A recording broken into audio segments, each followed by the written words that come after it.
So, witch balls, and this is the one that you see me making for my mum. So witch balls have a long history and were used for several hundred years across Europe. They were traditionally made in blow and glass balls. Witch balls were traditionally used by people of all faiths, not just pagans and not just witchcraft practitioners. They were used by everyone, including Christians. And Christians would hang them from their windows or their doors or their porches to protect them from witchcraft. It's originally believed that they were developed from buoys. The idea came from buoys, floats in the water. The fishermen would tie to their fishing nets before they went out so they wouldn't lose their nets. And because these floated on water, in the 15th century, when we start seeing the witchcraft trials coming in, where they would float the witches, and if they floated they were a witch, if they sank they weren't, they made this connection between the fishing floats and witches. So naturally, in superstition and folklore, these connections were always tied together and turned into local practices. So because witches were believed to have been rejected by water, and the boys also floated, they made protection devices from blowing glass balls themselves. Over time, we see folklore develop these practices and build on them. They start getting brighter, more adorned, more decorated. Sometimes things were put in them. And in poorer communities, we actually see them made out of beeswax or animal fats. They were believed to either trap or repel negative spirits and protect the home. In some cultures, they believed they were a trap, and once that negative energy or spirit was trapped, they would remove it as far away from the home and safely dispose of it. And in other cultures, we see them more as a repellent, so they were hung up to repel them dark energies and them dark forces. And today it's seen as being all about intention, so the intention behind what you're actually creating. And as I said before, from our history over time, we see this intention changing and how they created them and adorned them and what they used as materials. In some cultures, they would actually hang them above cribs to protect the babies, the newborns, from negative energy. Some cultures believed that they protected from the fae, and sailors would travel overseas carrying them with them to protect them while they were on the water.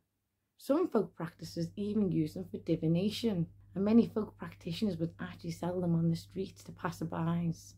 In the Victorian era, they were actually seen as fashionable, and it was the desired thing to have in your home at that time, and they would hang them everywhere depending on the intent behind them. They were sold in local shops as your most needed commodity. And then as we enter the 19th century, we see them starting to look more like baubles, I guess, really. Brightly coloured, brightly adorned, sometimes decorated on the outside. Until we reach today, where it's all about intent. And we see today that a lot of the focus is on what we put inside. And I will run through what I chose and why, and what's in my witch balls today. I enjoy making my own, and unfortunately I've had to use plastic for this because I always do them traditionally on the winter solstice. However, the glass ones that I've ordered have been held up in the post, so it's not happening for me today.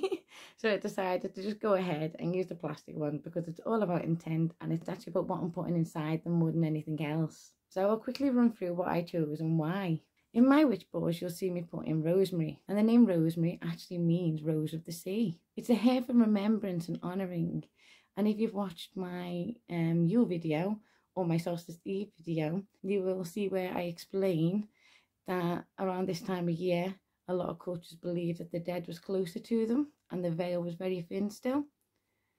So again, I include rosemary in a nod to that. And rosemary also signifies healing, protection, love and friendship. It's very cleansing and it repels negativity. It's also a good uplifter for the mind and the soul too. I also add in some rose, and I'm using damask rose petals here, and they represent that divine love, sacred love. In Roman festivals and feasts, if they hung rose on the ceiling, it actually meant that whatever was shared in that meeting was not allowed to leave the room. It was never allowed to be repeated again elsewhere. So rose represents unbroken trust. So trust and love and honour. It's also very healing, and it's a good heart herb, a heart strengthener. So it's nice to bring that in because we really want to protect our heart chakra and our heart at this time of year. You'll also see me add in some haws and rose hips. And rose hips have a very similar magical use and purpose as rose itself. So I'll just go on to explain what haws are. And haws are the berry from the hawthorn. And hawthorn's a sacred bush, as you know. It's sacred to the goddess. It symbolises protection, a connection to the other world, fertility and healing, and that perseverance and strength of the heart. In each one, you'll see me put a pine cone. And pine cones are also associated with the gods. Strengthens the spirit, rebirth, renewal, fertility, protection, balance and peace, and letting go of things that no longer serve us, which is essentially what the winter solstice is all about. I'll also put a couple of bay leaves into each ball. And bay leaves represent the power and energy of the sun. And we bring in that sun element for a reason, because obviously the sun is returning now. The days are going to start getting gradually longer and the nights gradually shorter from this point on. So bay leaves tie in really, really well at this time of year.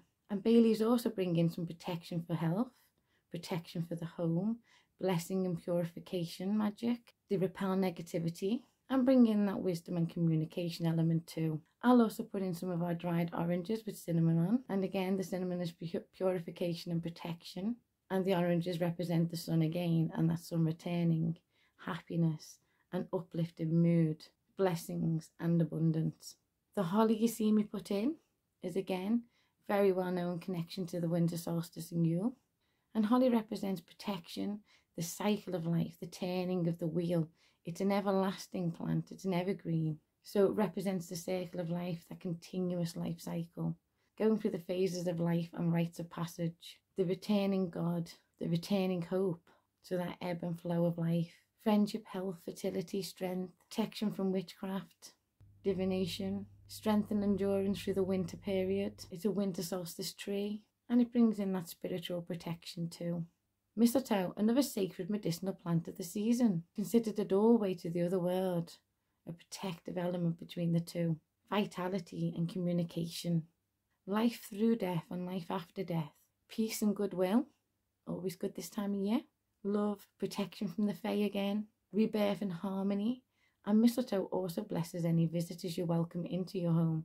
And finally, cloves. I'll put cloves in too, and cloves prevent gossip. A cleansing herb, it's a protective herb with tons of health benefits. So it brings in that health and well-being energy, that positive energy and that vibration that we want this time of year. So I'll head over and we can create some witch balls together. And then I'll be getting mine hung up above the front window and the back window. They're directly opposite each other, and that is to repel any negative energy and protect the home. And then I will be giving my mother her one tomorrow, because unfortunately I've not made it around there today. So I hope you've all had a lovely winter solstice, and thank you for joining us again.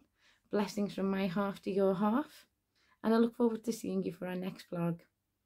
Don't forget to like and follow or subscribe.